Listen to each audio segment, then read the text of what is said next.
ভান্ডার নিয়ে আজকের সবচেয়ে বড় আপডেট। জুন জুলাই মাসে যারা অন্নপূর্ণা ভান্ডারের টাকা পাননি তাদের সবার জন্য খুশির খবর, কারণ আগস্ট মাস থেকেই আপনারা অন্নপূর্ণা ভান্ডারের টাকা পাবেন। তবে আপনারা কি আগস্ট মাসে অন্নপূর্ণা ভান্ডারে একসঙ্গে ৯,০০০ টাকা পাবেন? তবে সেই টাকা কবে দেবে সবকিছু আজকে এই ভিডিওতে বিস্তারিত ভাবে আলোচনা করব, তাই ভিডিওটি শেষ পর্যন্ত অবশ্যই দেখবেন। তো চলুন ভিডিওটি শুরু করি। আপনারা অনেকেই কমেন্ট করছেন যে আমি জুন মাসেও টাকা পাইনি, জুলাই মাসেও টাকা পাইনি, তাহলে কি আগস্ট মাসে একসঙ্গে অন্নপূর্ণা ভান্ডারের ৯,০০০ টাকা পাবো? সেই প্রশ্নের উত্তর নিয়েই আজকের এই ভিডিওটি।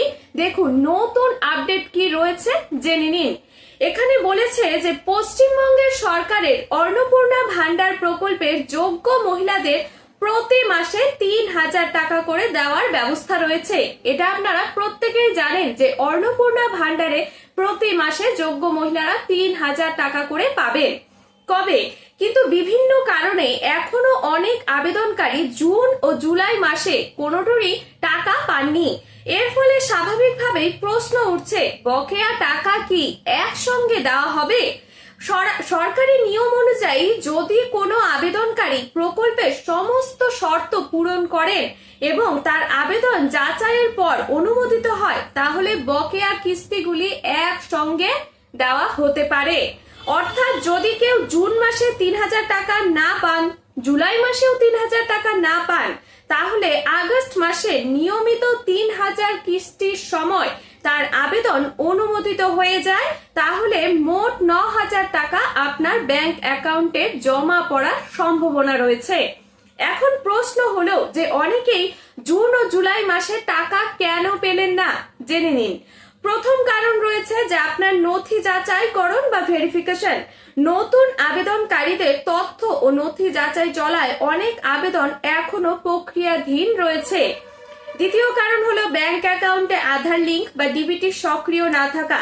যদি অ্যাকাউন্টে আধার সিডিং সম্পূর্ণ না হয় বা ডাইরেক্ট বেনিফিট ট্রান্সফার চালু না থাকে, তাহলে টাকা আপনার আটকে যাবে।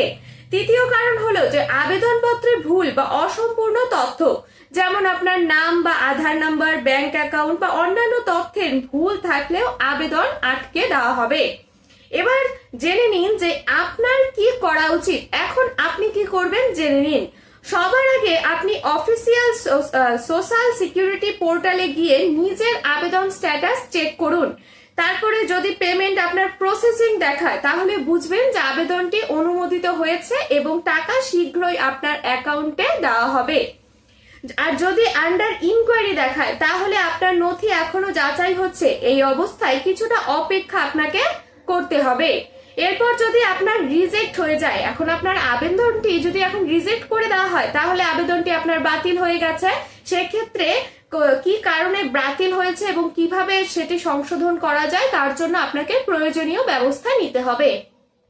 এর পাশাপাশি নিজের ব্যাংকে যোগাযোগ করে নিশ্চিত করুন যে আপনার অ্যাকাউন্ট সচল রয়েছে কিনা। এখন যদি আপনার অ্যাকাউন্টটি সচলই না থাকে, তাহলে কিন্তু আপনার অ্যাকাউন্টে টাকা ঢুকবে না।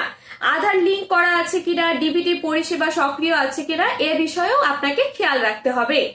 এরপর যদি কোনো সমস্যা থাকে, তাহলে ব্লক অফিস, পঞ্চায়েত অফিস অথবা সংশ্লিষ্ট সরকারি হেল্পলাইনে যোগাযোগ করে আপনি সাহায্য নিতে পারেন। তবে একটি গুরুত্বপূর্ণ বিষয় এখানে বলে রাখি যে আগস্ট মাসে যে সবাই নিশ্চিতভাবেই ৯,০০০ টাকা পাবেন, বিষয়টি কিন্তু এমন নয়। শুধুমাত্র যারা প্রকল্পের জন্য সম্পূর্ণ যোগ্য, জুন ও জুলাই মাসে বকেয়া পাননি এবং পরে তাদের আবেদন অনুমোদিত হবে, তাদের ক্ষেত্রে বকেয়া সহ একসঙ্গে টাকা দেওয়ার সম্ভাবনা থাকতে পারে। তাই নিজের আবেদন স্ট্যাটাস নিয়মিত পরীক্ষা করুন। আর এরকমই সরকারি গুরুত্বপূর্ণ আপডেট সবার আগে পেতে চ্যানেলটি অবশ্যই সাবস্ক্রাইব করবেন। আর ভিডিওটি যদি আপনাদের ভালো লেগে থাকে, তাহলে অবশ্যই লাইক, কমেন্ট, শেয়ার করবেন। ধন্যবাদ। দেখা হবে পরবর্তী গুরুত্বপূর্ণ আপডেটে।